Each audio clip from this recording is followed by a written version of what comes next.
നമസ്കാരം.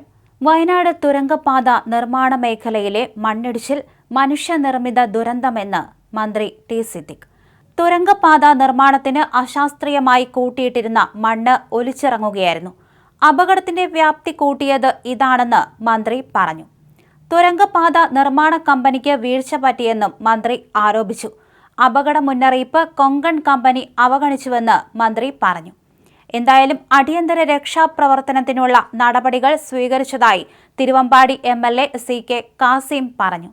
നിരവധി പേർ മണ്ണിനടിയിൽ കുടുങ്ങിയെന്ന് സംശയിക്കുന്നതായി മുൻ പഞ്ചായത്ത് അംഗം അബ്ദുൾ സലാം പറഞ്ഞു. ബസ് സ്റ്റോപ്പ് തകർന്നു, പാലത്തിന് മുകളിൽ മണ്ണ് നിറഞ്ഞു, പാലം ഇടിയാൻ സാധ്യതയുണ്ട്, താഴെയുള്ള വീട്ടുകാരെ മാറ്റി താമസിപ്പിച്ചു, നിർമ്മാണ തൊഴിലാളികൾ സ്ഥലത്തുണ്ടായിരുന്നു എന്നും അബ്ദുൾ സലാം പറഞ്ഞു. മീനങ്ങാടിയിൽ നിന്നുള്ള NDRF യൂണിറ്റ് ഉടൻ തന്നെ സംഭവസ്ഥലത്തെത്തുമെന്ന് മുഖ്യമന്ത്രിയുടെ ഓഫീസ് അറിയിച്ചു. കോഴിക്കോടുള്ള സംഘത്തോടും വയനാട്ടിലെത്താൻ നിർദ്ദേശം നൽകി. വയനാട് ജില്ലാ കളക്ടറുമായും മുഖ്യമന്ത്രി ഫോണിൽ സംസാരിച്ചു. തുരങ്കപാതയുടെ നിർമ്മാണം നടക്കുന്ന മീനാക്ഷി പാലത്തിന് സമീപമാണ് മണ്ണിടിച്ചിൽ ഉണ്ടായത്. വാഹനങ്ങൾ കുടുങ്ങിക്കിടക്കുന്നുണ്ട്. അഗ്നിരക്ഷാസേന അടിയന്തര രക്ഷാപ്രവർത്തനം ആരംഭിച്ചു.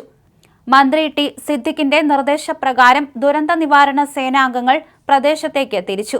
തിങ്കളാഴ്ചയും ചൊവ്വാഴ്ച പുലർച്ചെയും ഈ മേഖലയിൽ കനത്ത മഴ അനുഭവപ്പെട്ടിരുന്നു.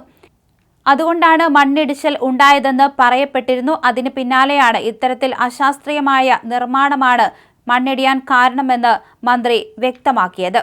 എന്തായാലും ഇപ്പോൾ രക്ഷാപ്രവർത്തനം പുരോഗമിച്ചുകൊണ്ടിരിക്കുകയാണ്. എത്ര പേരാണ് ചികിത്സയിലുള്ളത് എന്ന കാര്യത്തിൽ 6 പേരാണ് ഉള്ളതെന്ന് പറയുമ്പോഴും നിരവധി പേർ മണ്ണിനടിയിൽ കുടുങ്ങിക്കിടക്കുന്ന അവസ്ഥയാണ്. ഇത് ആരൊക്കെയാണ്, എത്ര പേരാണ് എന്ന് വ്യക്തതയില്ല.